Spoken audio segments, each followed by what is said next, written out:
Hello dear JLM aspirants, పైన కనిపిస్తున్న question చూడండి. ఒక విద్యుత్ దీపం కింద 6 మీటర్ల దూరంలో ఉన్నటువంటి ఒక బిందు కేంద్రం వద్ద ఏర్పడుతున్నటువంటి ఇల్యూమినేషన్ ప్రకాశం అనేది 15 లక్స్. అయితే ఆ విద్యుత్ దీపం యొక్క క్యాండిల్ పవర్ ల్యూమినస్ ఇంటెన్సిటీ ఎంత అని చెప్పేసి అడుగుతున్నారనమాట.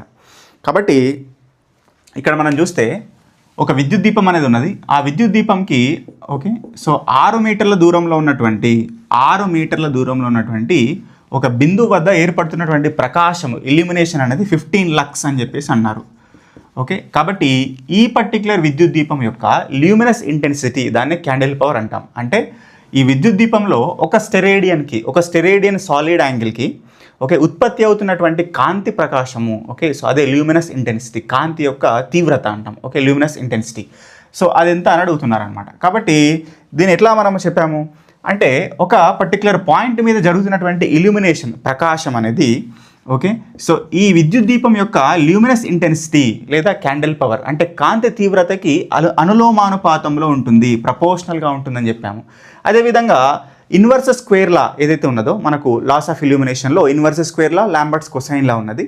ఇన్వర్స్ స్క్వేర్ లా నుంచి ఏం చెప్పాము, ఈ పాయింట్ వద్ద జరుగుతున్నటువంటి ఇల్యూమినేషను ప్రకాశం అనేది ఈ విద్యుత్ దీపం నుంచి ఈ పాయింట్ ఎంత దూరంలో ఉంటుందో ఆ దూరం యొక్క వర్గానికి విలోమానుపాతంలో ఉంటుందని చెప్పాం. అంటే illumination at this particular point is inversely proportional to the square of the distance between the lamp and this particular point అని చెప్పాం. కాబట్టి ఈ రెండింటి నుంచి మనకు illumination at a particular point is equal to I/d² అనేటువంటి ఒక ఫార్ములా ఉన్నది. I అంటే ల్యూమినస్ ఇంటెన్సిటీ, క్యాండిల్ పవర్. ఈ విద్యుత్ దీపం నుంచి ఒక స్టెరేడియన్ సాలిడ్ యాంగిల్కి ఉత్పత్తి అవుతున్నటువంటి కాంతి తీవ్రతని మనము ల్యూమినస్ ఇంటెన్సిటీ లేదా క్యాండిల్ పవర్ అని చెప్పేసి అంటాము. D అంటే డిస్టెన్స్ అనమాట. కాబట్టి ఇక్కడ E అనేది మనకి ఇచ్చారు. E అంటే ఇల్యూమినేషన్ 15 లక్స్ ఇచ్చారు. D అనేది 6 మీటర్స్ అనేది ఇచ్చారు. సబ్స్టిట్యూట్ చేయండి. E ఇంటూ d², ఈ d² ఇటు వస్తే మల్టిప్లికేషన్ అవుతుంది. E into d² is equal to I.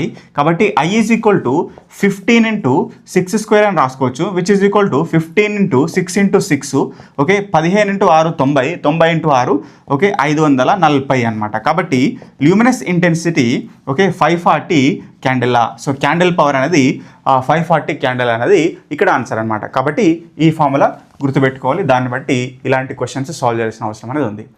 So thank you.